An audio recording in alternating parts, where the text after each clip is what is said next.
Potius mori quam foedari, antes la muerte que la mancha, antes la muerte que la deshonra. Se levanta sobre sus tacones desiguales, pisa con fuerza los pergaminos de los extranjeros y exige respeto absoluto para la soberanía de su ducado. Imaginad el crujir de la madera bajo las botas de los vencedores. Corre el año 1491 después de Cristo. Ana tiene 14 años. Su tierra sangra, aplastada por el acero de Francia. Su padre ha muerto, destrozado por la humillación del Tratado de Vergés. Ese texto impone una orden brutal sobre la joven: entregar el control de su matrimonio al monarca invasor. La obligan a firmar su propia condena. Los embajadores de París dan por hecho que la niña hincará la rodilla, pero ella decide presentar batalla. Ana de Bretaña murió el 9 de enero de 1514 en el castillo de Blois. Tenía 36 años. 36. Una vida breve para alguien que cargó con tanto peso. Fue duquesa soberana desde la infancia, reina de Francia 2 veces. Fue interlocutora en guerras, protectora de artistas y artesanos, y responsable de un ducado que nunca dejó de reclamar su voz. Tuvo muchos hijos, casi ninguno sobrevivió. Aún así, siguió adelante en un tiempo que apenas concedía espacio a una mujer. Tras su muerte, su cuerpo viajó a París para descansar entre los reyes de Francia. Su corazón, en cambio, tomó otro camino. Se guardó en un relicario de oro y regresó a Bretaña. No fue un gesto político, fue un gesto íntimo, nacido del dolor y de la lealtad a su tierra. Acompáñame, porque hoy quiero contarte su apasionante historia. Ana de Bretaña nació el 25 de enero de 1477 en el castillo de los duques de Bretaña, en Nantes, capital política y simbólica de un ducado que llevaba siglos resistiendo la presión de sus vecinos más poderosos. Su nacimiento fue recibido con sentimientos encontrados en la corte. Era una niña, no el heredero varón que Francisco II necesitaba para asegurar la continuidad dinástica de Bretaña en un mundo que no concebía el poder femenino sino como una solución provisional y problemática. Su padre, Francisco II, duque de Bretaña, era un hombre de profundas convicciones políticas y temperamento firme. Había dedicado gran parte de su reinado a mantener la independencia de Bretaña frente al reino de Francia, tejiendo alianzas con Inglaterra, con el Sacro Imperio Romano Germánico y con la Corona de Aragón, convirtiendo la diplomacia en el principal instrumento de supervivencia de su pequeño pero estratégico ducado. Bretaña no era solo un territorio, era una civilización propia, con su lengua, el bretón, de raíz celta, sus propias leyes, sus costumbres y una identidad colectiva que sus habitantes defendían con una tenacidad que desconcertaba a los franceses. Su madre, Margarita de Foix, era hija del conde Gastón IV de Foix y de Leonor de Navarra, lo que la situaba en una de las estirpes nobiliarias más relevantes del suroeste europeo.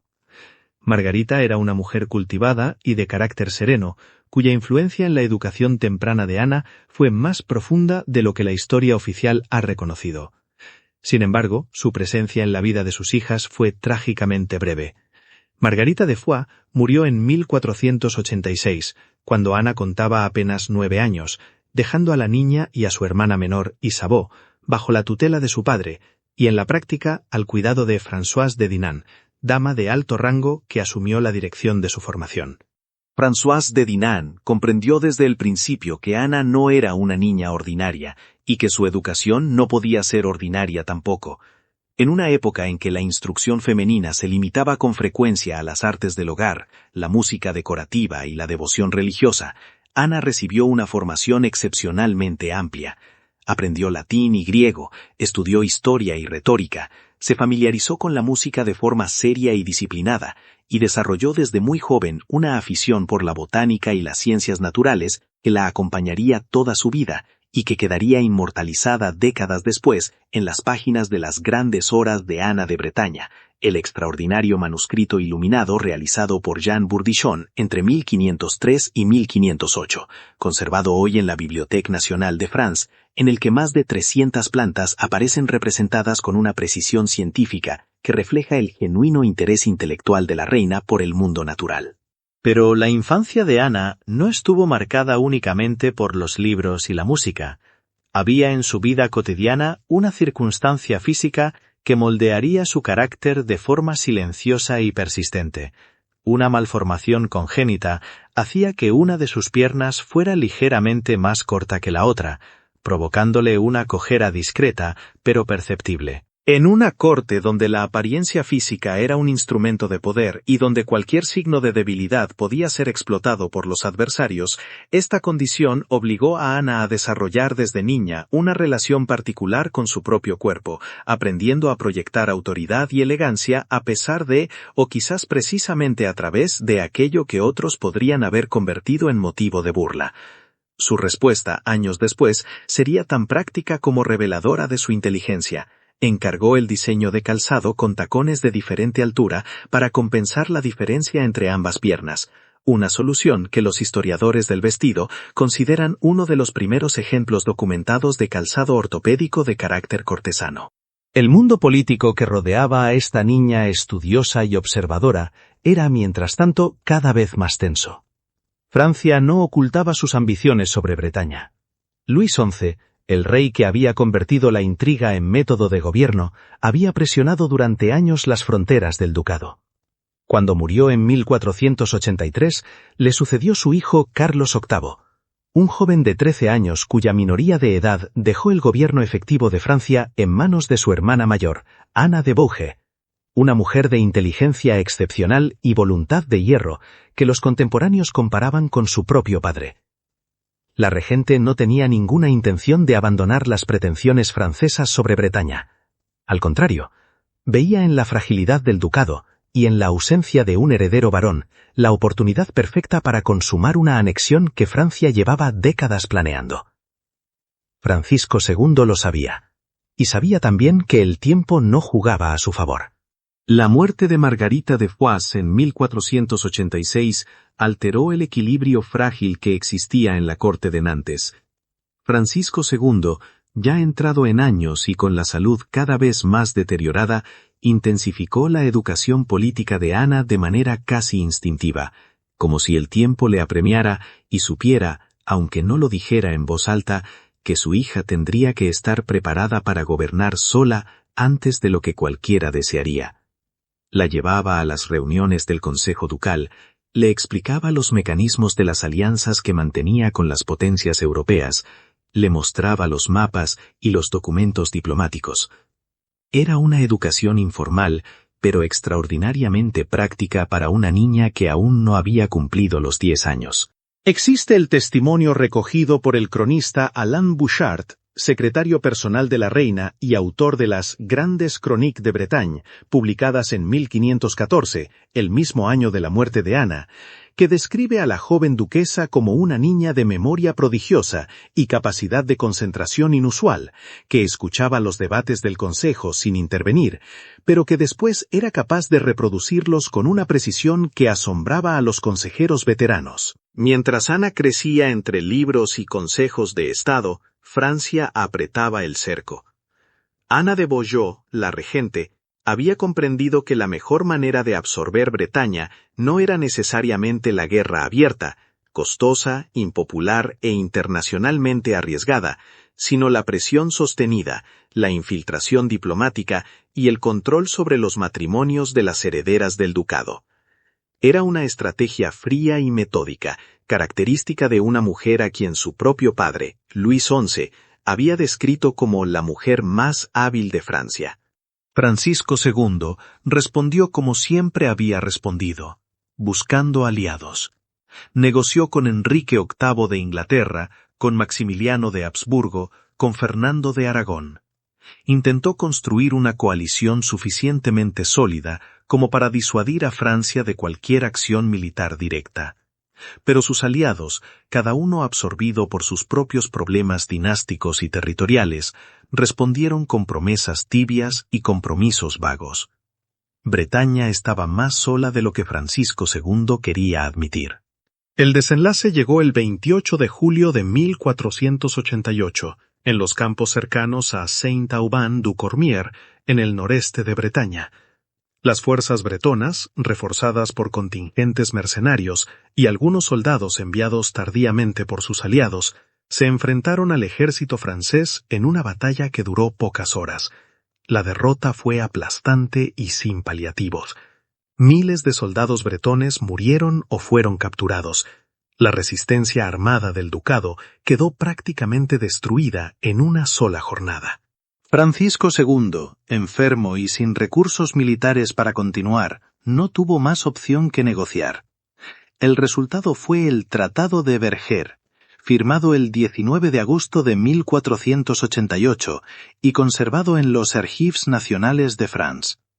Sus condiciones eran humillantes, pero calculadas con precisión quirúrgica por la diplomacia francesa.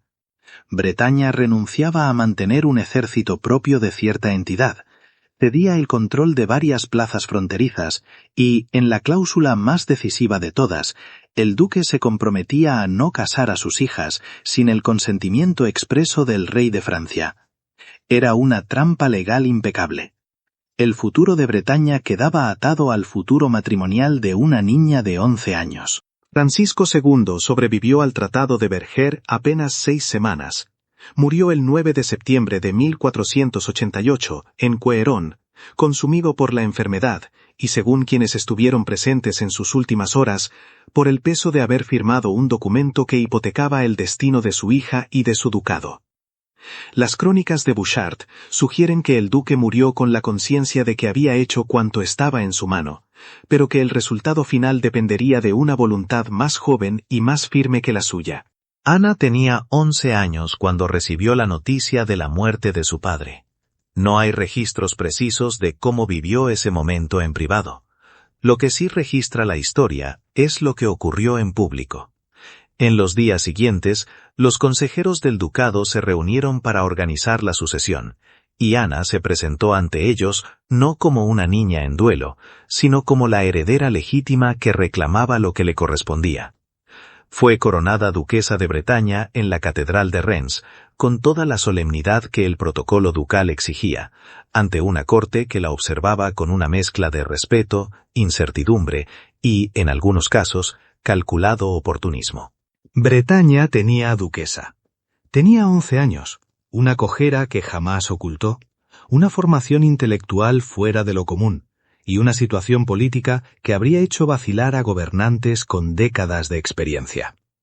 Lo que nadie podía saber todavía era que aquella niña coronada en Rennes se convertiría en una de las figuras más tenaces y complejas de la historia europea del siglo XV.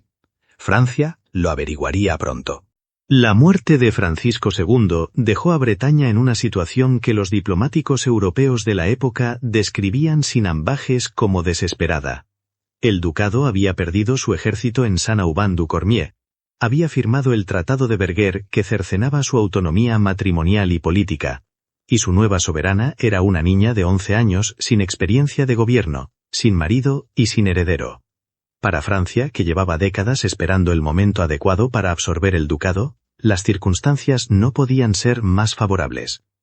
Lo que nadie en la corte francesa había calculado con suficiente precisión era el carácter de aquella niña. Ana asumió el gobierno de Bretaña en un contexto en el que la mayoría de los consejeros veteranos de su padre esperaban, en el fondo, que la joven duquesa se dejara guiar dócilmente mientras ellos tomaban las decisiones reales. Algunos de esos consejeros tenían además sus propios intereses, no siempre coincidentes con los de Bretaña. Las crónicas de Alain Bouchard, cronista personal de la reina, describen a Ana como una gobernante que desde los primeros meses de su ducado insistió en estar presente en todas las deliberaciones importantes y en conocer el contenido íntegro de cualquier documento diplomático antes de que fuera enviado o recibido, negándose a firmar aquello que no hubiera leído y comprendido personalmente. Era una postura inusual para una niña de su edad, y fue, desde el principio, una declaración de intenciones. La situación militar era crítica. Las tropas francesas no habían abandonado las posiciones conquistadas tras Saint-Aubin-du-Cormier y continuaban presionando las fronteras del ducado. Ana de Beaujeu, la regente francesa, enviaba al mismo tiempo emisarios diplomáticos con propuestas que en apariencia sonaban a negociación, pero que en la práctica buscaban una sola cosa: conseguir el control sobre el matrimonio de Ana de Bretaña, y con él el control definitivo sobre el ducado. La regente francesa sabía perfectamente que el Tratado de Verger le daba la llave legal para bloquear cualquier matrimonio que no contara con la aprobación de Carlos VIII. Ana de Bretaña comprendió con una lucidez sorprendente en alguien de su edad que el matrimonio era, en ese momento, su única arma real. No podía levantar un ejército de la nada, no podía desafiar militarmente a Francia sin aliados sólidos, pero sí podía convertir su propia mano en el instrumento de una alianza lo suficientemente poderosa como para hacer dudar a Francia antes de lanzarse a una guerra abierta contra Bretaña. El candidato más poderoso disponible era Maximiliano de Habsburgo, archiduque de Austria y rey de romanos, viudo desde 1482 de María de Borgoña, y uno de los príncipes más influyentes del continente. Maximiliano tenía sus propias razones para querer frenar el expansionismo francés. Francia y los Habsburgo eran rivales estructurales en el tablero europeo, y veía en una alianza con Bretaña una oportunidad estratégica de primera magnitud. Las negociaciones entre ambas cortes avanzaron durante 1489 con una intensidad y una seriedad que sorprendió a los observadores europeos. El resultado fue un matrimonio por poderes, celebrado en Rennes el 19 de diciembre de 1490. Ana tenía 13 años. Maximiliano no estuvo presente en la ceremonia. La distancia y las circunstancias políticas lo impedían, y fue representado por un embajador que actuó en su nombre, según el protocolo diplomático habitual de la época para este tipo de uniones. El matrimonio fue consumado simbólicamente mediante el ritual entonces vigente. El representante de Maximiliano introdujo su pierna desnuda en el lecho nupcial junto a Ana, de manera que la unión quedara formalmente registrada como válida ante las leyes y la Iglesia. Era un matrimonio extraño, frágil y construido sobre la urgencia más que sobre la solidez, pero era lo que Ana tenía, y lo utilizó de inmediato como escudo diplomático, comunicando a todas las cortes europeas que Bretaña tenía ahora un protector poderoso, y que cualquier acción militar francesa contra el ducado sería interpretada como una agresión contra la Casa de Habsburgo. Francia no se dejó intimidar. Ana de Beaujeu respondió declarando el matrimonio nulo, argumentando que violaba el Tratado de Verger, que exigía el consentimiento francés, y ordenando el avance de las tropas hacia el interior de Bretaña. Las ciudades del ducado comenzaron a caer una tras otra. Maximiliano, atrapado en sus propios conflictos en el centro de Europa, no envió el socorro militar que había prometido. Ana de Bretaña se encontró sola, con un ejército insuficiente, un marido ausente y un enemigo que avanzaba metódicamente hacia Rennes. La duquesa tenía 14 años, y estaba a punto de enfrentarse a la decisión más difícil de su vida.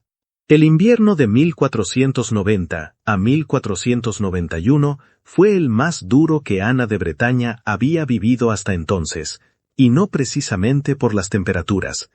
Las tropas francesas avanzaban desde el sur y el este, tomando posiciones con una disciplina y una superioridad numérica que hacían inútil cualquier resistencia prolongada. Las ciudades bretonas caían bajo control francés una tras otra, no siempre mediante el asalto directo, sino muchas veces a través de la rendición negociada de sus defensores, agotados y sin expectativas reales de socorro exterior. El ducado se desangraba lentamente, y Ana lo veía desde Rennes con la claridad terrible de quien comprende la situación, pero no tiene los medios para cambiarla. Maximiliano de Habsburgo, su marido por poderes, había demostrado ser una alianza mucho más débil de lo que parecía sobre el papel. Sus propios conflictos en el centro de Europa, enfrentamientos con los estados flamencos, tensiones con otros príncipes del imperio, le impedían dedicar recursos militares significativos a la causa bretona. Los mensajes llegaban con promesas, con explicaciones, con aseguraciones de apoyo futuro, pero los soldados no llegaban. Y sin soldados, Las promesas eran papel mojado frente a los ejércitos de Carlos VIII. Ana intentó por todos los medios mantener viva la resistencia. Según las fuentes cronísticas de la época, recorrió personalmente algunas de las ciudades bretones bajo su control para mantener la moral de sus defensores, apareciendo ante ellas no como una niña asustada, sino como la duquesa legítima que reclamaba lealtad en nombre de la independencia bretona. Era un gesto político de primer orden, consciente del efecto que su presencia física tenía sobre hombres que luchaban no solo por un territorio, sino por una identidad. Pero la realidad militar era inapelable. En el verano de 1491, las tropas francesas pusieron sitio a Rennes, la capital del ducado y el corazón simbólico de la resistencia bretona. El asedio fue metódico y devastador. La ciudad quedó cortada de sus líneas de suministro, los alimentos escasearon, y la población civil comenzó a sufrir las consecuencias de un bloqueo que los defensores no podían romper.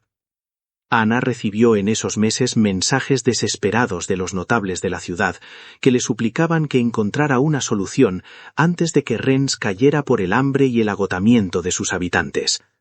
Era una presión insoportable para cualquier gobernante. Para una joven de 14 años, era el peso del mundo entero. Fue entonces cuando Ana tomó la decisión más difícil y más lúcida de su vida hasta ese momento. Comprendió que continuar la resistencia no salvaría a Bretaña, sino que la destruiría.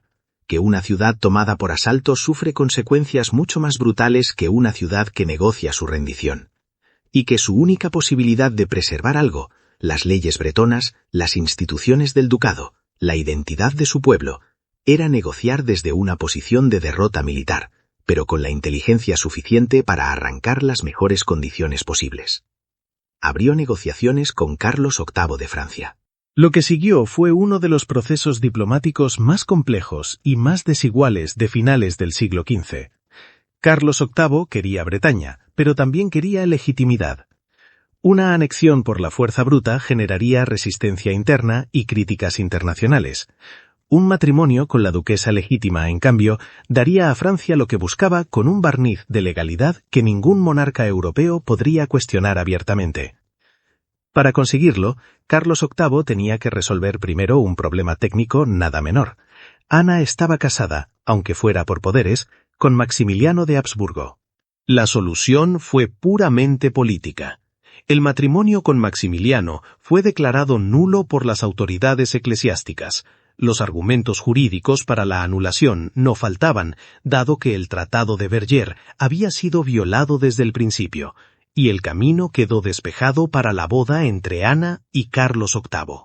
El contrato matrimonial fue firmado en el castillo de Langallés el 6 de diciembre de 1491, y la boda se celebró al día siguiente en la misma ubicación.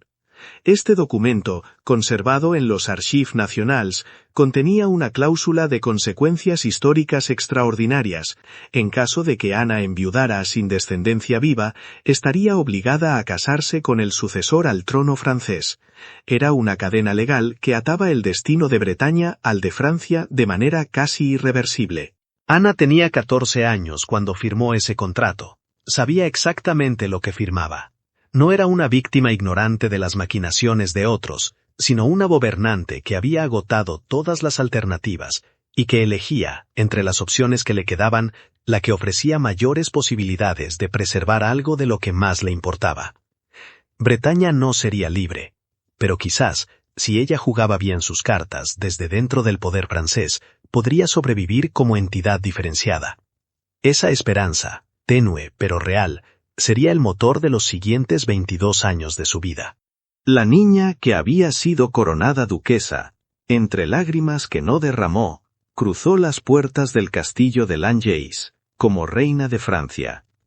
Llevaba consigo el lema que había hecho suyo: Potius mori quam fuedari. Antes la muerte que la deshonra. No había muerto, pero tampoco se había deshonrado. Había sobrevivido. Y eso, en las circunstancias que le había tocado vivir, era ya una forma de victoria. Cruzar las puertas del castillo de Langallés como reina de Francia no significaba para Ana de Bretaña el fin de una lucha, sino el comienzo de una diferente. Había cambiado el campo de batalla.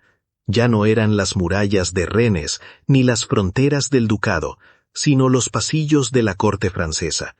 Pero los objetivos esenciales seguían siendo los mismos: preservar la identidad bretona, mantener vivos los vínculos entre ella y su pueblo, y encontrar dentro del sistema que la había derrotado militarmente los resquicios por los que Bretaña pudiera seguir respirando como entidad diferenciada. Era una tarea extraordinariamente difícil, y Ana la abordó con la misma combinación de inteligencia, paciencia y determinación que había caracterizado su resistencia como duquesa. La corte francesa de finales del siglo XV era un mundo complejo, jerarquizado y profundamente competitivo. Carlos VIII era un rey joven, tenía 21 años cuando se casó con Ana, de carácter afable pero escasa profundidad política, más interesado en los ideales caballerescos y en los proyectos militares que en la administración cotidiana del reino. El cronista Philippe de Comines, cuyas memorias constituyen una de las fuentes principales para entender la corte de Carlos VIII, lo describe como un hombre de buenas intenciones, pero de juicio limitado, fácilmente influenciable por quienes lo rodeaban y poco inclinado a los asuntos de gobierno que no tuvieran un componente de aventura o gloria militar. Para Ana, esto era a la vez un problema y una oportunidad. Un problema porque significaba que las decisiones reales las tomaban con frecuencia los consejeros que rodeaban al rey, muchos de ellos desconfiados de la nueva reina bretona y poco dispuestos a concederle influencia. Una oportunidad porque un rey poco interesado en los detalles administrativos dejaba espacios que una reina inteligente y trabajadora podía ocupar gradualmente sin levantar demasiadas resistencias. Ana comenzó a construir su posición en la corte francesa con una estrategia que combinaba la visibilidad pública con el trabajo discreto. Por un lado, se presentó ante la corte y ante el pueblo francés como una reina digna y generosa, consciente de que la legitimidad popular era un activo político de primer orden. Por otro, tejió en silencio una red de lealtades personales que le permitiría tener ojos y oídos en todos los rincones del palacio. El instrumento más original y eficaz de esta estrategia fue lo que los historiadores han llamado el corps d'honneur, el cuerpo de damas de honor, que Ana organizó y estructuró de una manera completamente nueva. Fue la primera soberana en estructurar una corte de damas de honor con una disciplina y una educación formal, utilizando este círculo para tejer alianzas políticas con las familias nobles, no solo bretonas, sino también francesas. Las jóvenes que ingresaban en el séquito de Ana recibían una formación intelectual seria, lenguas, historia, música, comportamiento cortesano, y sus familias, a cambio, ofrecían a la reina una red de lealtades que se extendía por todo el reino. Era un mecanismo político de una sofisticación notable. Ana no solo se rodeaba así de personas de confianza, sino que al educar a las hijas de las familias nobles, se convertía en una figura de autoridad y gratitud para esas familias durante generaciones. El corps d'honneur fue, en la práctica, uno de los instrumentos más eficaces de poder blando que una reina de Francia había construido hasta entonces. Al mismo tiempo, Ana no abandonó nunca su identidad bretona, ni permitió que la corte francesa la borrara. Mantuvo correspondencia constante con las instituciones del ducado, siguió utilizando el título de duquesa de Bretaña junto al de reina de Francia, y protegió activamente a los artistas, escritores y religiosos bretones que buscaban su amparo en la corte. Su mecenazgo cultural fue extraordinario y está documentado con precisión en los manuscritos que se conservan en la Biblioteca Nacional de Francia. El más célebre de todos es Las Grandes Horas de Ana de Bretaña, encargado al iluminador Jean Bourdichon y realizado entre 1503 y 1508. Este manuscrito contiene más de 300 plantas representadas con una precisión botánica que refleja el genuino interés intelectual de la reina por el mundo natural. Pero Las Grandes Horas son también un documento político. En sus páginas aparecen los emblemas y las divisas de Ana, sus armas como duquesa de Bretaña junto a sus armas como reina de Francia, en una afirmación visual y permanente de una doble identidad que nadie, ni siquiera Carlos VIII, consiguió borrar. Ana portaba consigo, además, en todo momento, otro manuscrito de dimensiones mucho más reducidas, las muy pequeñas horas de Ana de Bretaña, un libro de oraciones de uso personal que la acompañó a lo largo de toda su vida y que hoy se conserva igualmente en la Bibliothèque Nationale de France. Era un objeto íntimo, un hilo directo con su fe y con su mundo interior, en medio de una vida pública que exigía una compostura y una fortaleza que pocos habrían podido mantener. Bretaña latía todavía. Mientras Ana respirara, el ducado no sería simplemente una provincia francesa más.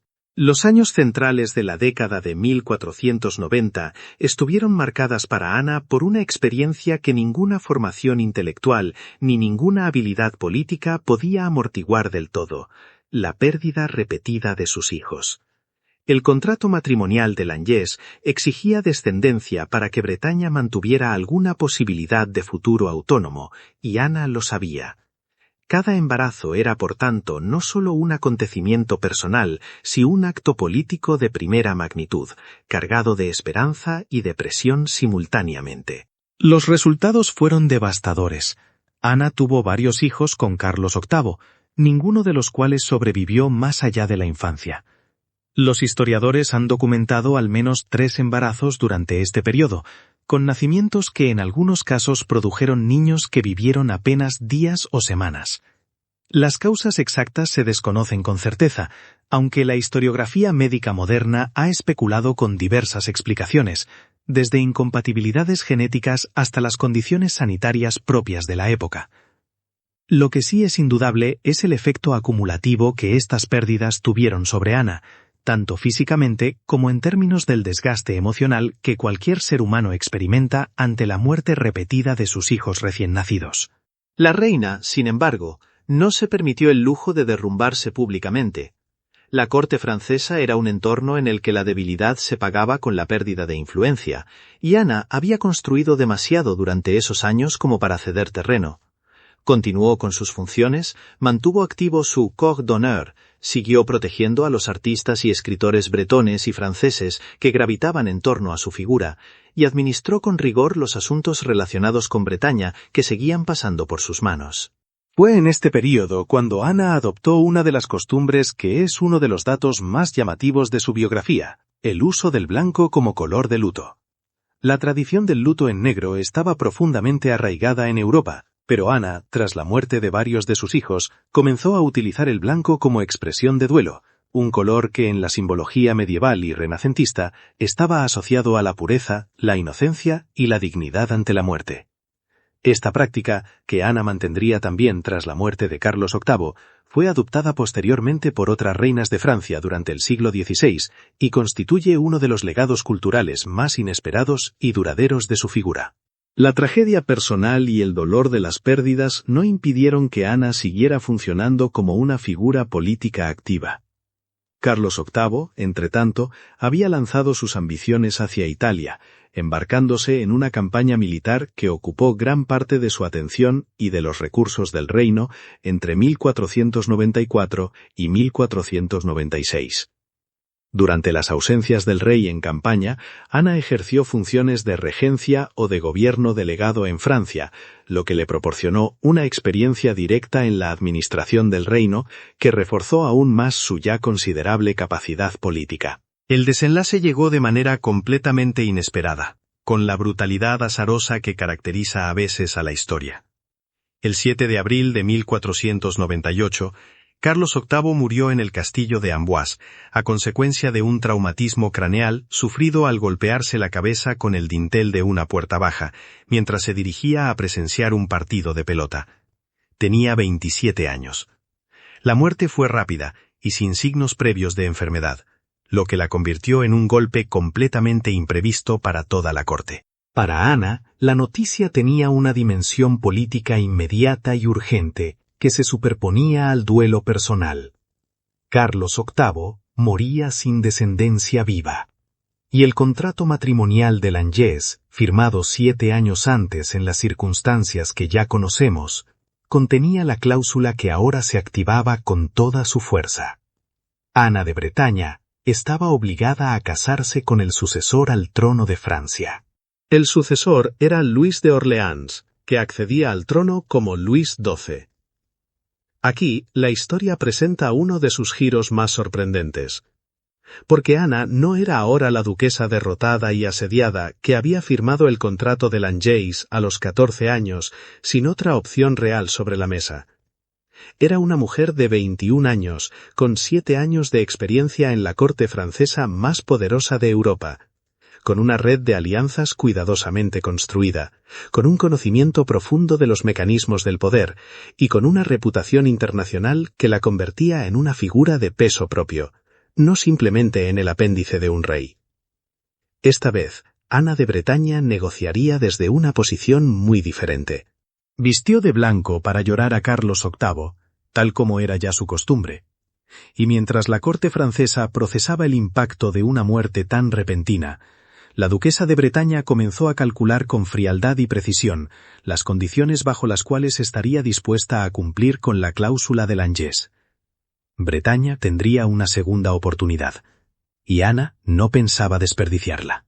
La muerte de Carlos VIII en abril de 1498 alteró de manera radical el equilibrio político de Francia, y con él la situación personal y política de Ana de Bretaña. El nuevo rey, Luis XII, era el duque de Orleans, un hombre de 40 años con una trayectoria política compleja, que incluía años de prisión ordenada por el propio Carlos VIII tras una rebelión fallida en su juventud. Era, por tanto, un hombre que conocía la adversidad desde dentro, que había aprendido a medir sus pasos con cuidado y que tenía una visión del poder más pragmática y menos impulsiva que su predecesor. Había además entre Luis XII y Ana una circunstancia que complicaba enormemente la situación. Luis XII estaba casado. Su esposa era Juana de Francia, hija del rey Luis XI y hermana de Carlos VIII, una mujer profundamente religiosa y de carácter bondadoso, a quien los contemporáneos describían con una mezcla de respeto y compasión. El matrimonio entre Luis y Juana había sido impuesto por razones políticas cuando ambos eran niños, y nunca había sido una unión de verdadera voluntad. Luis XII solicitó la anulación matrimonial al Papa Alejandro VI casi inmediatamente después de acceder al trono, argumentando que el matrimonio había sido forzado y que nunca había sido consumado de manera válida. La anulación fue concedida en diciembre de 1498, en un proceso que los historiadores han calificado como extraordinariamente rápido para los estándares eclesiásticos de la época, lo que sugiere que tanto la diplomacia francesa como las concesiones políticas al papado jugaron un papel determinante en la celeridad del proceso. Juana de Francia, que aceptó la anulación con una dignidad que le valdría siglos después la canonización por parte de la Iglesia Católica, se retiró a la vida religiosa y fundó la Orden de las Hermanas de la Anunciación de María. Con el camino eclesiástico despejado, las negociaciones entre Ana y Luis XII podían comenzar en serio. Y aquí es donde la historia revela hasta qué punto Ana había madurado como negociadora en los 7 años transcurridos desde el contrato de Langeais. En 1491 había firmado en condiciones de derrota militar, asedio y desesperación. En 1498 negociaba como una viuda con plenos derechos sobre el Ducado de Bretaña, con experiencia de gobierno, con una red de alianzas europeas y con la conciencia clara de que Luis XII la necesitaba a ella tanto como ella lo necesitaba a él. Luis XII quería a Ana por razones que iban más allá del cumplimiento mecánico de la cláusula de Langeais. La reina tenía una reputación internacional de inteligencia, competencia y dignidad que la convertía en un activo político valioso. Su control sobre Bretaña seguía siendo real, el ducado la reconocía como su señora legítima, y una unión con ella era la manera más limpia y más legítima de incorporar definitivamente ese territorio a la corona francesa. Pero Ana sabía todo esto, y lo utilizó. Las negociaciones produjeron el Tratado de Nantes de 1499, un contrato matrimonial en el que Ana logró sus mayores victorias diplomáticas. Y efectivamente, comparado con el contrato de Langeais, el Tratado de Nantes representa un giro extraordinario en las condiciones que Ana consiguió arrancar a la corona francesa. En primer lugar, Ana recuperó derechos efectivos sobre la administración de Bretaña, restaurando la Cancillería bretona como institución autónoma con capacidad real de gobierno sobre los asuntos del ducado. Era una concesión de enorme importancia simbólica y práctica. Significaba que Bretaña no sería gobernada directamente desde París, sino que mantendría sus propios mecanismos administrativos, bajo la supervisión de su duquesa. En segundo lugar, y esta es quizás la cláusula más ambiciosa de todo el tratado, Ana consiguió que se estableciera que el ducado de Bretaña sería heredado por su segundo hijo o hija, buscando así la posibilidad de que Bretaña tuviera en el futuro un gobernante propio, separado de la corona francesa. Era un intento audaz de preservar la independencia futura del ducado, a través de la línea dinástica. Una apuesta a largo plazo que reflejaba la profundidad con que Ana pensaba el problema de Bretaña, no solo en términos de su propia vida, sino de las generaciones que vendrían después. La boda entre Ana y Luis XII se celebró el 8 de enero de 1499 en el castillo de Nantes, significativamente en la capital del ducado britón y no en una residencia de la corona francesa, en una elección de escenario que no era en absoluto casual. Ana regresaba a Bretaña como reina de Francia y como duquesa de Bretaña simultáneamente, en una afirmación pública y deliberada de su doble identidad que todo el mundo presente comprendió perfectamente. Tenía 22 años. Había sido derrotada militarmente, había perdido a sus hijos, había sobrevivido 7 años en la corte de su antiguo enemigo, y había conseguido regresar al punto de partida en una posición considerablemente más fuerte que la que tenía cuando lo abandonó. Era, por cualquier medida que se utilice, una victoria notable. El matrimonio entre Ana de Bretaña y Luis XII fue, desde el principio, una unión cualitativamente diferente a la que había mantenido con Carlos VIII. No porque estuviera exenta de las tensiones políticas y dinásticas propias de cualquier matrimonio regio del siglo XV, sino porque entre Ana y Luis XII existía algo que raramente se menciona en los libros de historia cuando se habla de alianzas matrimoniales de conveniencia. Un respeto mutuo genuino que con el tiempo derivó en una relación de afecto real y demostrable. Luis XII era un hombre de carácter más reflexivo y más estable que Carlos VIII. Gobernaba con una seriedad administrativa que sus contemporáneos reconocían, y tenía la inteligencia suficiente para comprender que Ana no era simplemente su reina consorte, sino una gobernante en pleno derecho, cuya experiencia y cuya red de influencias eran activos que un rey prudente no desperdiciaría. El cronista Philippe de Comines, que conoció a ambos monarcas, dejó en sus memorias una imagen de Luis XII como un rey que gobernaba con menos brillantez que ambición, pero con una solidez práctica que hacía de él un administrador competente y un aliado fiable. Ana, por su parte, encontró en Luis XII un marido con quien podía trabajar de manera más colaborativa de lo que nunca había sido posible con Carlos VIII. El rey respetaba su autonomía sobre los asuntos de Bretaña, reconocía su autoridad sobre su corps d'honneur y no interfería en el mecenazgo cultural y artístico que Ana había convertido en uno de los ejes de su identidad como reina. Fue precisamente en estos años cuando el mecenazgo de Ana alcanzó su expresión más elaborada y más duradera. La corte que Ana construyó y mantuvo durante su segundo reinado fue uno de los centros culturales más activos de Europa en el tránsito entre el siglo XV y el XVI. Poetas, músicos, iluminadores, teólogos y humanistas encontraron en la reina una protectora generosa e intelectualmente exigente, que no se limitaba a financiar obras, sino que participaba activamente en los debates y en las decisiones sobre los proyectos que patrocinaba. El poeta Jean Marot, padre del célebre Clément Marot, fue uno de los escritores más cercanos a la reina durante este periodo. Marot documentó los viajes de la reina y su influencia en el mecenazgo artístico en su obra Le Voyage de Gens, escrita en 1508.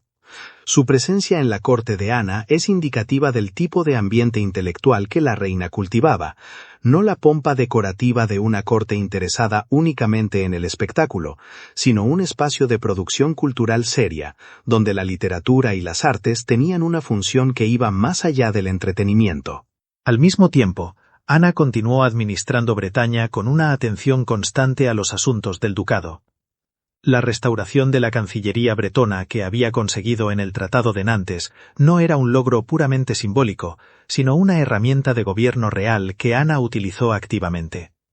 Nombraba funcionarios, supervisaba la administración de justicia, mantenía correspondencia regular con los nobles y las instituciones bretonas, y seguía presentándose ante su pueblo como la duquesa legítima que no había abandonado su ducado, sino que lo gobernaba desde una posición diferente y más compleja.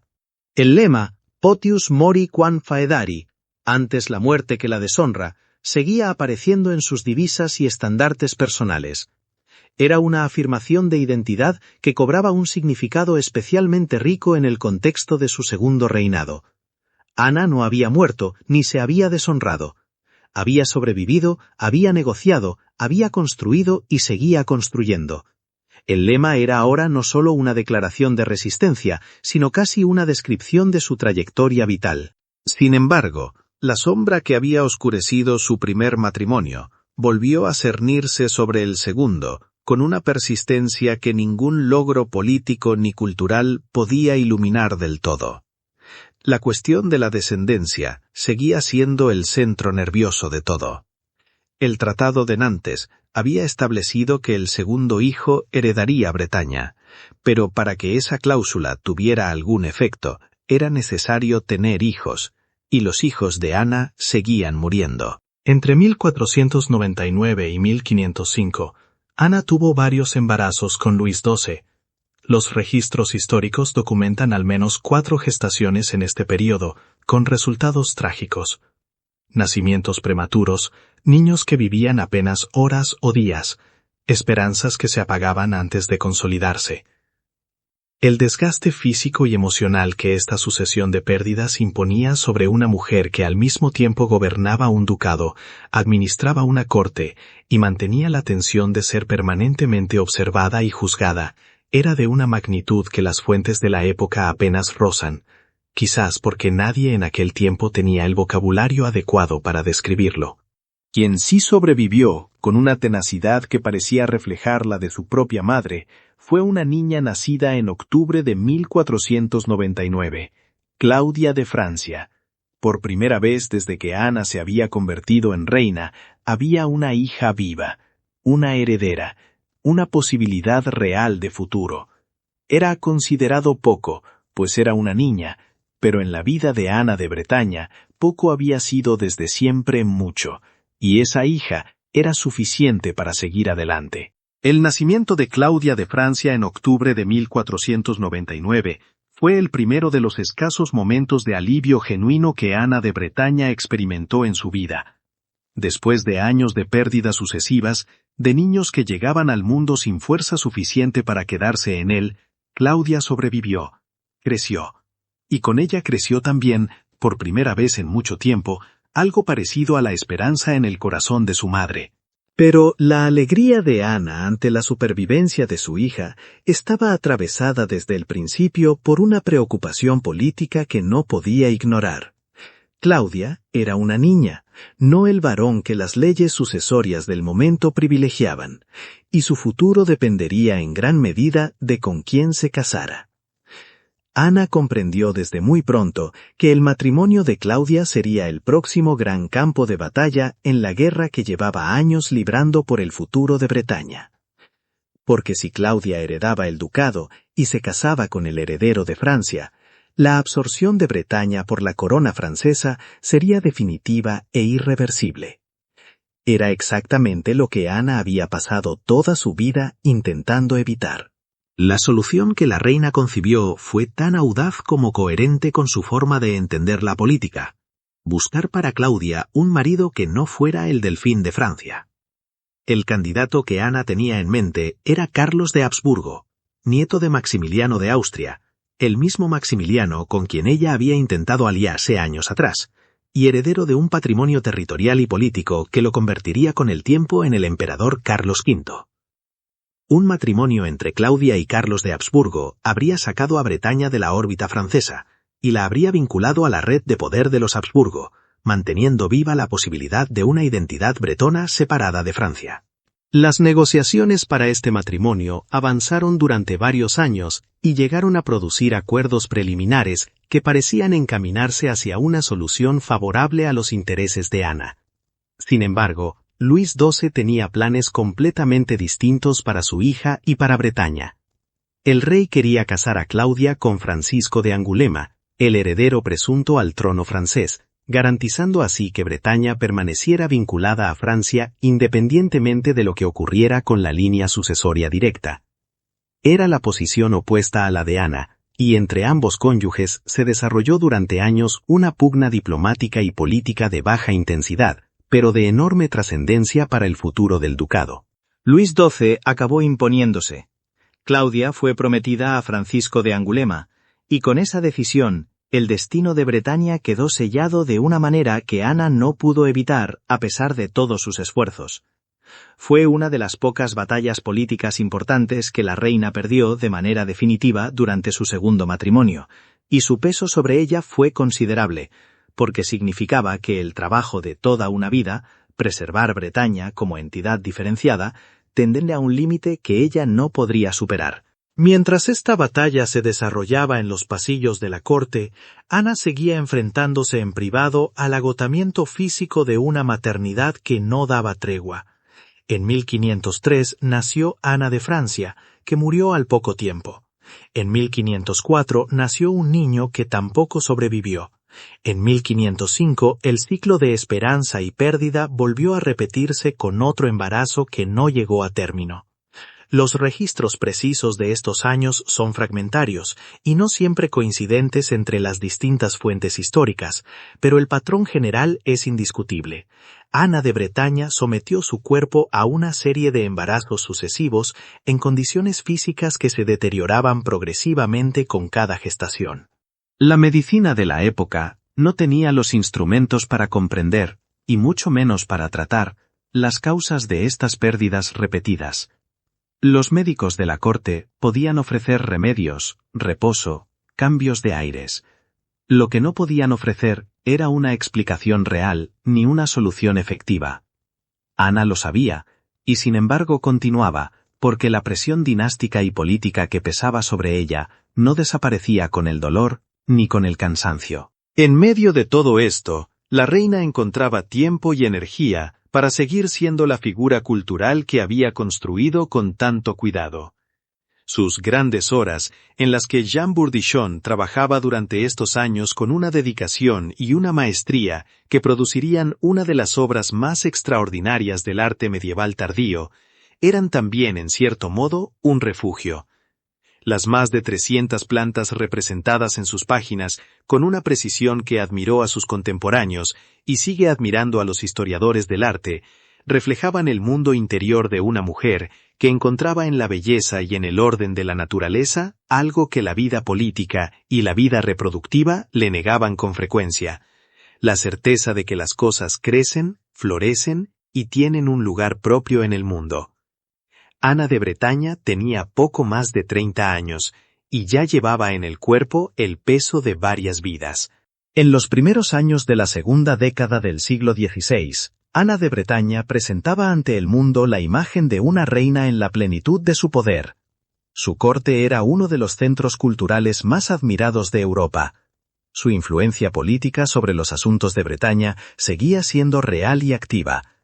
Su reputación internacional, construida a lo largo de más de 20 años de gobierno en circunstancias extraordinariamente difíciles, la situaba como una de las figuras femeninas más respetadas del continente. Los embajadores extranjeros que la visitaban en estos años dejaron descripciones de una mujer de presencia imponente, de conversación brillante y de una capacidad de análisis político que sorprendía incluso a diplomáticos veteranos acostumbrados a tratar con los grandes poderes de la época. Pero detrás de esa imagen pública, el cuerpo de Ana acumulaba un desgaste que ninguna voluntad política podía detener indefinidamente. Los embarazos continuaron. En 1508 nació otro niño que no sobrevivió. La cadena de pérdidas que había comenzado durante su primer matrimonio con Carlos VIII se prolongaba ahora en el segundo con una persistencia que desafiaba cualquier esperanza razonable. Ana había enterrado más hijos de los que había podido ver crecer, y cada pérdida dejaba en su organismo una huella que los médicos de la corte observaban con creciente preocupación, aunque sin los instrumentos para intervenir de manera efectiva. Algunas fuentes históricas sugieren que durante estos años Luis XII mostró una preocupación genuina por la salud de su esposa, llegando en algún momento a plantear la posibilidad de que Ana redujera el ritmo de sus actividades públicas para recuperarse. La reina rechazó sistemáticamente cualquier sugerencia en ese sentido. Para Ana, retirarse de la vida pública, aunque fuera temporalmente, habría significado ceder espacio político en un momento en que la cuestión del futuro de Bretaña seguía sin resolverse definitivamente. El descanso era un lujo que su situación no le permitía.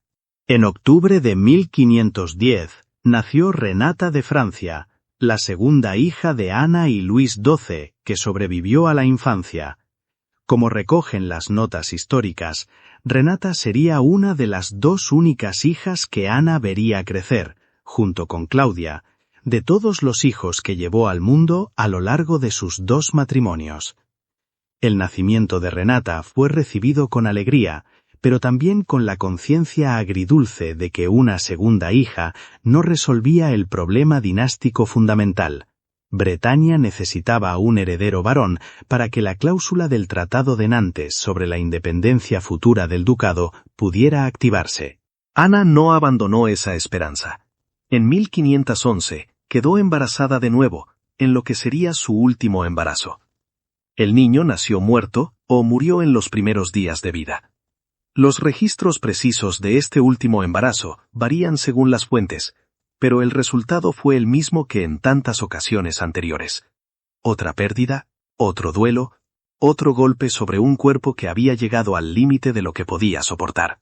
Tenía 34 años, y estaba agotada de una manera que iba mucho más allá del cansancio ordinario. El impacto de este último embarazo fallido sobre la salud de Ana fue visible y preocupante para quienes la rodeaban.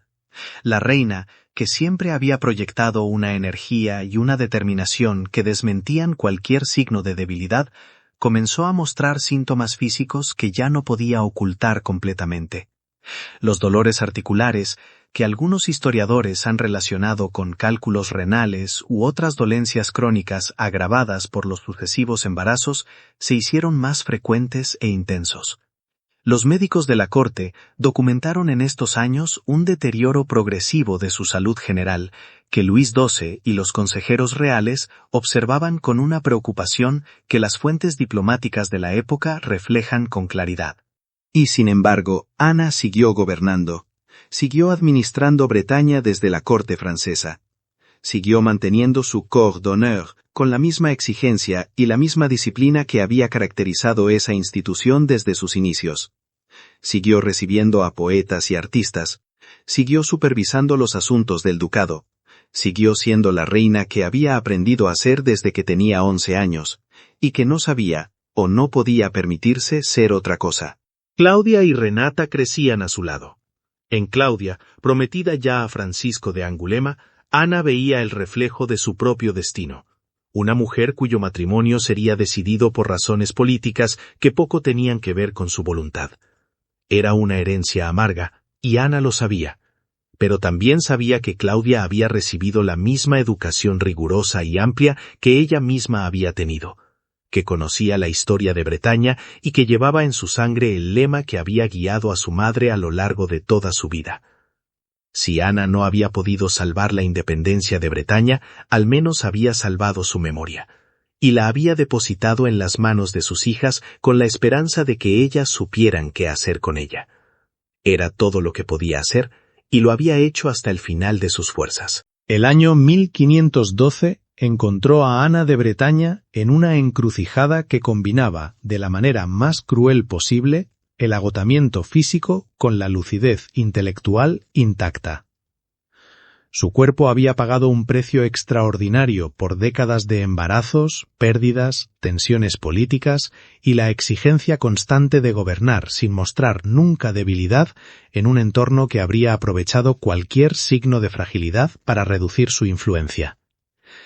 pero su mente seguía funcionando con la misma claridad y la misma precisión estratégica que había caracterizado su manera de entender el poder desde que era una niña, en los consejos de su padre en Nantes. Era una combinación dolorosa. Saber exactamente lo que había que hacer y no tener ya el cuerpo para hacerlo. Los síntomas que habían comenzado a manifestarse con mayor intensidad tras su último embarazo en 1511 no remitieron con el reposo ni con los tratamientos que los médicos de la corte le prescribían con una mezcla de dedicación e impotencia. Los cálculos renales, que algunos historiadores identifican como una de las causas principales de su sufrimiento en estos años, producían episodios de dolor agudo que la obligaban a guardar cama durante periodos cada vez más prolongados. Las fuentes diplomáticas de la época, en particular los despachos de los embajadores extranjeros destinados en la corte francesa, comenzaron a incluir referencias regulares al estado de salud de la reina a partir de 1512, lo que indica que su deterioro era ya visible y objeto de atención internacional. Y sin embargo, Ana seguía gobernando. Seguía firmando documentos, recibiendo embajadores, supervisando los asuntos de Bretaña y manteniendo activa la red de relaciones que había construido a lo largo de su vida. Era como si la voluntad que la había sostenido desde los 11 años se negara a reconocer los límites que el cuerpo le imponía, como si detener el movimiento equivaliera a admitir una derrota que no estaba dispuesta a conceder. En estos últimos años, la relación entre Ana y Luis XII adquirió una dimensión nueva y más íntima que la que habían tenido en los primeros tiempos de su matrimonio. Luis XII, que también comenzaba a acusar los efectos de la edad y de las campañas militares italianas que habían ocupado gran parte de su reinado, compartía con Ana una cotidianidad más tranquila y más cercana que en los años anteriores. Varias fuentes contemporáneas describen a Luis XII como un marido genuinamente afectuoso con Ana en estos últimos años, presente en los momentos de mayor sufrimiento físico de la reina y visiblemente preocupado por un deterioro que los médicos ya no podían ocultar con optimismo diplomático. Ana utilizó el tiempo que le quedaba con una conciencia clara de su valor. Siguió atendiendo los asuntos de Bretaña con una minuciosidad que sorprendía a sus consejeros, como si quisiera dejar todo en orden antes de partir. Continuó supervisando la educación de Claudia y Renata, asegurándose de que sus hijas estuvieran preparadas para los destinos que les esperaban. Claudia, prometida a Francisco de Angulema, se casaría en 1514, pocas semanas antes de la muerte de su madre, en una boda que Ana alcanzó a conocer, pero que simbolizaba de manera dolorosa el triunfo definitivo de Francia sobre las aspiraciones de independencia bretona que habían consumido la vida entera de su madre. Renata, la pequeña, tenía apenas 3 años cuando su madre comenzó a declinar de manera irreversible. Ana se preocupó especialmente por garantizar su futuro, consciente de que una niña tan pequeña quedaría en una situación de vulnerabilidad considerable tras su muerte. Algunos historiadores han señalado que entre las últimas gestiones diplomáticas de Ana figuran conversaciones sobre el futuro matrimonial de Renata, lo que refleja hasta qué punto la reina mantuvo activa su capacidad de previsión política hasta los últimos meses de su vida. Pero quizás el legado más profundo que Ana trabajó conscientemente en estos últimos años no fue político, sino cultural e identitario. La reina sabía, con la lucidez de quien ha luchado durante décadas por una causa y puede medir con honestidad los resultados, que Bretaña no sería independiente. Claudia se casaría con el heredero de Francia, el ducado acabaría incorporado a la corona. La batalla política estaba perdida de manera definitiva. Lo que no estaba perdido era la memoria.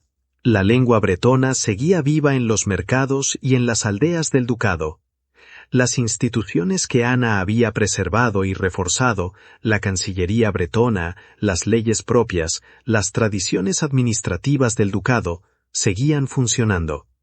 los manuscritos que había encargado, las obras que había patrocinado, los artistas que había protegido, habían producido un corpus cultural de una riqueza extraordinaria que sobreviviría a los cambios políticos. Las grandes horas, terminadas por Jean Bourdichon en 1508, eran ya en vida de Ana una obra maestra reconocida como tal por sus contemporáneos, un testimonio permanente de la sofisticación intelectual y artística de una corte brecona que había demostrado no tener nada que envidiar a las grandes cortes europeas de su tiempo. Ana había perdido la guerra por la independencia política de Bretaña, pero había ganado algo que en ocasiones resulta más duradero que la política. Había construido una identidad, había dado forma a una memoria colectiva.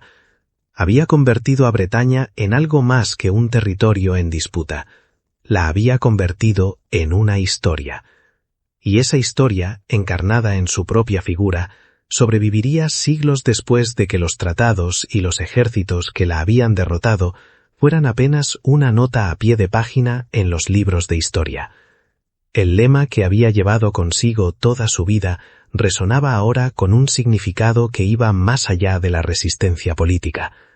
Potius mori quam fodari, antes la muerte que la deshonra. Ana había elegido vivir, negociar, adaptarse, sobrevivir. Había hecho todo lo que estaba en su mano, y no se había deshonrado. El 9 de enero de 1514, en el castillo de Blois, murió Ana de Bretaña. Tenía 36 años. Esa cifra, 36 años, detiene a cualquiera que se detenga a pensarla con la atención que merece. 36 años en los que Ana de Bretaña había sido duquesa soberana, reina de Francia en 2 ocasiones distintas, negociadora en condiciones de guerra y de paz, mecenas de las artes, administradora de un ducado y de una corona, madre de al menos 10 hijos, de los cuales solo 2 sobrevivieron. Y todo ello en un mundo que no había sido diseñado para que las mujeres hicieran ninguna de esas cosas. El deterioro final fue rápido.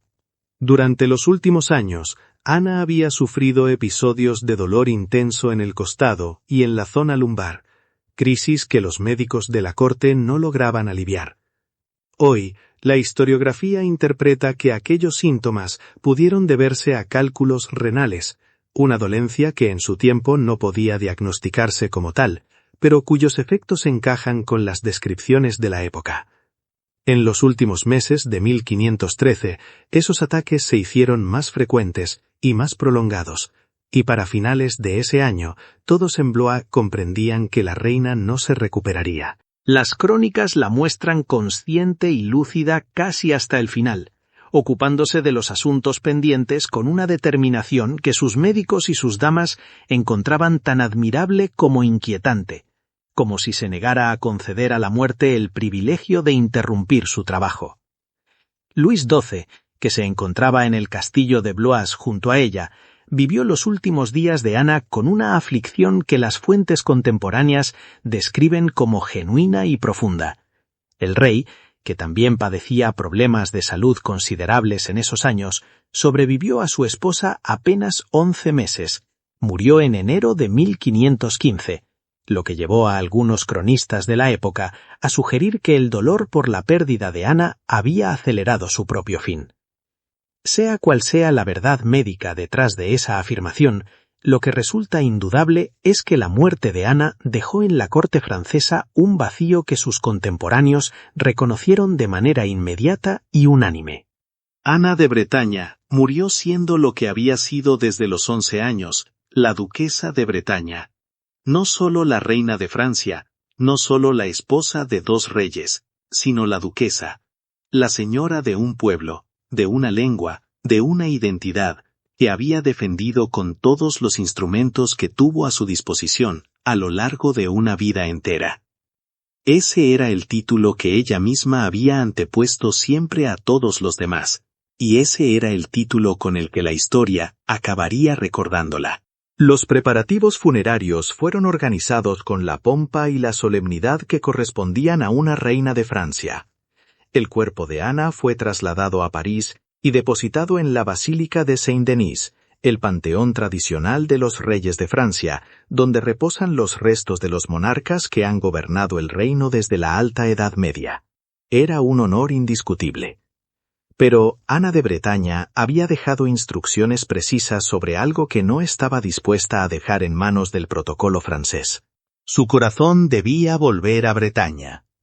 Esta disposición testamentaria, que Ana había expresado con una claridad que no admitía interpretaciones, es quizás el gesto más elocuente de toda su vida. Después de décadas gobernando desde Francia, después de 2 matrimonios con reyes franceses, después de haber visto cómo el destino de Bretaña se ataba irremediablemente al de la corona francesa, Ana quería que al menos una parte de ella regresara al lugar del que nunca había querido marcharse. Su corazón pertenecía a Bretaña. Siempre había pertenecido a Bretaña. Y a Bretaña volvería. El corazón de Ana fue depositado en un relicario de oro y trasladado a Nantes, a la tumba de sus padres, Francisco II y Margarita de Foix, en la iglesia de los Carmelitas. El relicario, una pieza de orfebrería de extraordinaria delicadeza, lleva grabada una inscripción que resume con una precisión poética lo que sus contemporáneos pensaban de ella, y lo que la historia ha confirmado con el paso de los siglos. En este pequeño vaso de oro fino y puro reposa un corazón más grande que el que dama alguna tuvo en el mundo. El relicario sobrevivió a los siglos, a las guerras y a las convulsiones políticas de Francia. Durante la Revolución Francesa, cuando el fervor iconoclasta amenazó con destruir los símbolos del antiguo régimen, el relicario estuvo en peligro de ser fundido. Fue salvado, preservado, y hoy se conserva en el Museo d'Obré de Nantes, donde puede ser contemplado por cualquiera que quiera acercarse a lo que queda de Ana de Bretaña en el mundo material. Es un objeto pequeño, mucho más pequeño de lo que uno imagina cuando escucha hablar de reinas y ducados y batallas y tratados, pero hay en él una concentración de significado que pocas piezas históricas pueden igualar. Representa la voluntad de una mujer que gobernó durante décadas en condiciones extraordinarias y que al final de su vida tomó una última decisión soberana: decidir dónde descansaría su corazón. Francia podía tener su cuerpo, Bretaña tendría su corazón. Es imposible no ver en ese gesto el resumen de toda una vida. Ana de Bretaña fue la última duquesa soberana de Bretaña. Tras su muerte, su hija Claudia heredó el ducado, pero lo cedió a su marido, Francisco I de Francia, y en 1532 Bretaña fue formalmente incorporada a la corona francesa mediante el Edicto de Unión. La batalla que Ana había librado durante toda su vida terminó, como ella misma había intuido que terminaría, con la derrota de Bretaña como entidad política independiente. Y sin embargo, Ana de Bretaña no es recordada como una perdedora. Es recordada como la mujer que durante más de 2 décadas mantuvo viva la llama de un pueblo pequeño frente al poder de la monarquía más poderosa de Europa. La que negoció desde la derrota con la dignidad de quien sabe que tiene razón, aunque no tenga ejército.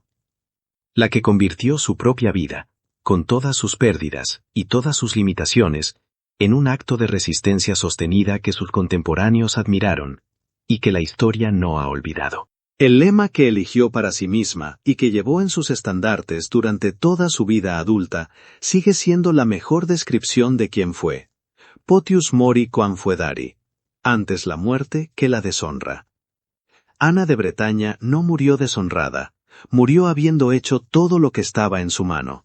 Y eso, en la vida que le tocó vivir, fue suficiente para que 5 siglos después sigamos contando su historia. Si algún día caminas por la Basílica de Saint-Denis, si avanzas por la penumbra que envuelve las tumbas de los reyes de Francia, detente un instante ante la losa que lleva su nombre. No busques allí a una reina dócil, ni a una figura decorativa de la corte. Lo que descansa bajo esa piedra es la voluntad de una mujer que sostuvo un ducado entero con la misma firmeza con la que sostuvo a sus hijos. Pero si quieres comprenderla de verdad, no basta con quedarte en París. Tendrás que viajar más al oeste. Tendrás que ir a Bretaña, Porque el cuerpo de Ana reposa entre los reyes, pero su corazón, el corazón real, el que latió en su pecho, está lejos de allí. Guardado en un relicario de oro, regresó a la tierra que nunca dejó de reclamarla, a la tierra que la vio nacer, que la vio luchar, que la vio perder y volver a levantarse. Acércate a Nantes, busca el relicario que conserva lo que queda de su latido. Mira el oro, mira las inscripciones, mira el silencio que lo rodea, y entenderás que ningún rey, ninguna guerra, ninguna alianza pudo arrancarle a Ana lo que más amaba, su identidad bretona. En Saint-Denis descansa la reina, en Nantes descansa la mujer, y entre ambos lugares se extiende la vida de alguien que nunca tuvo un solo hogar, porque tuvo que pertenecer a dos mundos al mismo tiempo. Si hoy visitas esos dos espacios, la Basílica Francesa y la ciudad bretona, sentirás algo que no aparece en las crónicas. Sentirás que Ana no se dividió, la dividieron. Que la política la reclamó para Francia, pero su memoria sigue anclada en Bretaña. Que su cuerpo y su corazón no están separados por azar, sino por la historia. Y quizá entonces comprendas por qué su figura sigue viva. Porque hay mujeres que no caben en una sola tumba. Porque hay destinos que no se pueden encerrar en un solo reino. Porque hay corazones que, incluso después de la muerte, siguen regresando a casa.